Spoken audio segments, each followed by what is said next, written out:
Blue and red lights painted my porch like some busted-up rainbow, streaking across the wet wood while the siren hooped loud enough to scare every bird off the lake for a mile. I was still dragging my suitcase up the steps, thinking about nothing but a hot shower, when two cops came striding up with hands hovering near their belts, eyes scanning me like I was a stray dog. Right behind them, yeah, you guessed it, stood Karen, the woman who's turned being a nuisance into a calling. "Officer, that's the trespasser," she said. Her finger pointed so hard I thought it might snap. "The family's out of town. He broke in. My key was still in the lock. My boots on the doormat. My truck, with its parking pass, sat parked right where it belonged. Didn't matter." Karen's voice echoed like she had a megaphone. Curtains twitched. Someone on the dock filmed me. All I could smell was wet cedar and that coming storm air. Truth was, I'd hustled home early from a lake cabin. Storm coming in, roads getting hairy. And now I'm the bad guy in some HOA melodrama, with Karen playing MC. "Sir," said the taller cop, "Miller, step away from the door, hands where we can see them." I raised my hands, heart thumping slow and heavy. Never fast, but deep, like a drum that echoes in your ribs. Karen folded her arms and lifted her chin. "Ask the family," she said. "They told me they'd be gone. I'm on the HOA board. I look out for this community." I tried to explain, calm as I could. "Officer, don't talk to him." Karen snapped. "He's slick. Pretending. This is a quiet lake neighborhood. We follow rules here." The other cop, Diaz, eyed my hands. "Do you live here?" he asked. I glanced around at the details only an owner would notice. The porch light that flicks on with my phone, the little web in the window corner, the muddy streak from that July storm. Everything said home, but Karen was narrating her own reality. "I'm calling our lawyer," she muttered, already typing. "If we don't stop these short-term rentals, it ends in beer cans and crime. It starts with canoes left out overnight." Miller nodded at me. "ID. Backpack by my feet," I said, moving slow. "Wallet too, but don't reach," he warned. Karen sniffed like she'd caught a whiff of bad toast. "He's rehearsed this." I tried to remember what my grandma taught me. Breathe in, breathe out. Stay kind even when someone's loud and wrong. "Officer, my ID and deeds in my bag, blue folder, right on top." Diaz's eyebrows ticked up. Miller nodded. "Okay, on my count, slow." He tapped his body cam. I moved like the bag was glass. Karen edged closer, all drama. "Officers, be careful. I don't know what he's pulling out." I found the folder, lifted it up slow, plastic catching the porch light, flashing like metal. Miller's hand tensed at his holster. "Stop," he barked. For a second, the whole world froze. Porch light flickered. Rain started ticking on the roof. Let me back up a sec. 3 weeks earlier, Cedar Shore was all summer smells and lazy ducks. A neighborhood of simple pleasures, old birches, and honest work. I'd saved up for years to get a place here. Not for status, but for quiet. I'm Alex Carter, work with my hands, drink coffee black, keep extra bungee cords in the truck, just in case. The house had a wide porch and a view through birches. Old Mr. Heron sold it to me because I promised to keep the bird feeder up. "Board strict, but fair if you keep your head down," he said, and I laughed. How hard could it be? Take in the trash, mow, be nice, felt like kindergarten with a credit check. First time I met Karen, I was planting daffodils. Clipboard, pressed shirt, hair so tight it looked painful. Didn't say hello, just, "Your yard flag's 3 inches too low." I fixed it. She pointed at a rusty spot on my porch chair, warned about chaos, starting with 1 rusty chair, then 2. I wanted to laugh, but Grandma always said the loudest person's usually just scared inside. So I just said, "Thank you for telling me." Kindness rattles people sometimes. I painted the chair, raised the flag, read the handbook cover to cover. Rules about how wide your blinds could be, what shade of tan you could use, how long Christmas lights could stay up.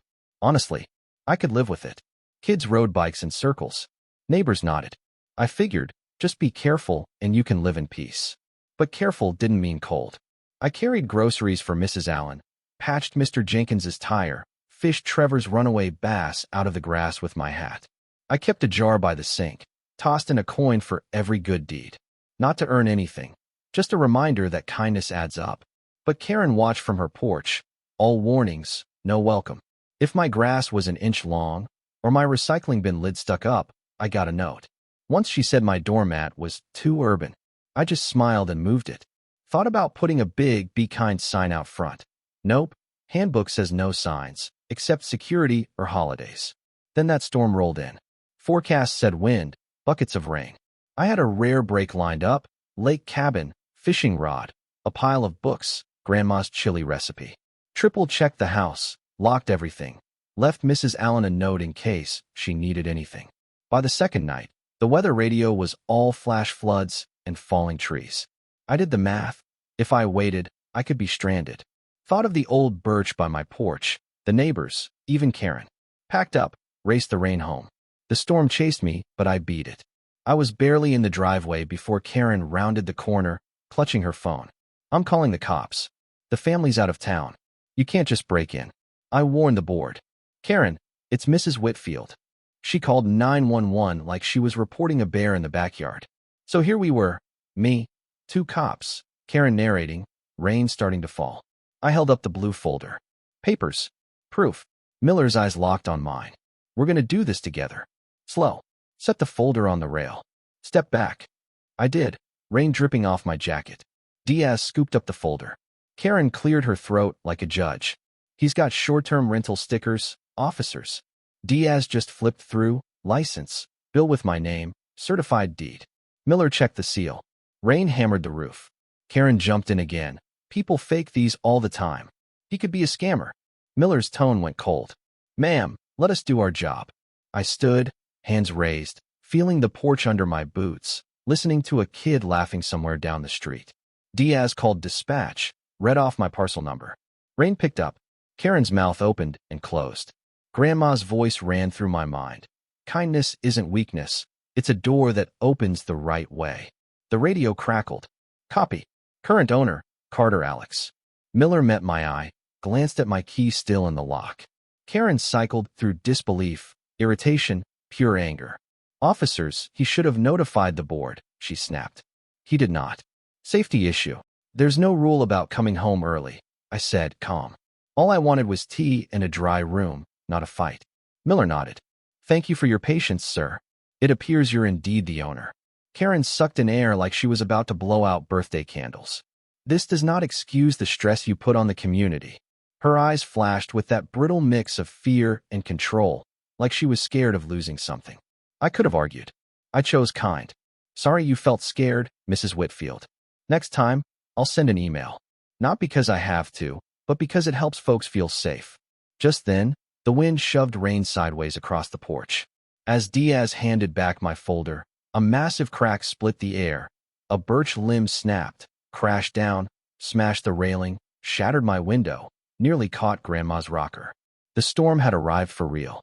That's when a tow truck came rumbling up. Yellow, flashing lights, engine rumbling. Driver leaned out. "You Alex Carter?" "Got an order from the HOA. Vehicle to be towed for improper presence during declared absence." He looked as confused as I felt. Karen, now glowing like a queen on parade, called. "It's for community safety." Miller stepped between. "Hold on, active scene." But the driver dropped the hook. Rain lashed, tow chain rattled, porch railing sagged. I stood there, rain soaking through, watching a stranger chain up my own truck on a flimsy technicality. I thought about how fast kindness gets drowned out by one loud voice and a clipboard.